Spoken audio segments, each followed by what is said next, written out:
Candida here, and this is the Gorilla Grip Heavy Duty Meat Tenderizer Kitchen Mallet.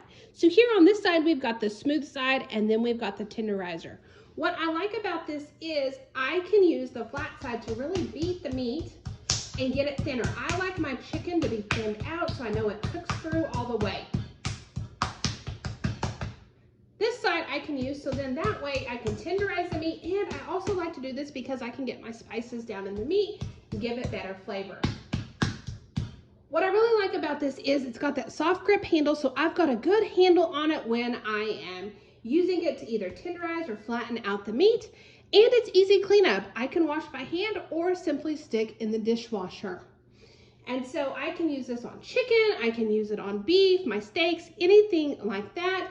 But I really like using it on chicken just so I can really get it thinned out and I know it cooks thoroughly.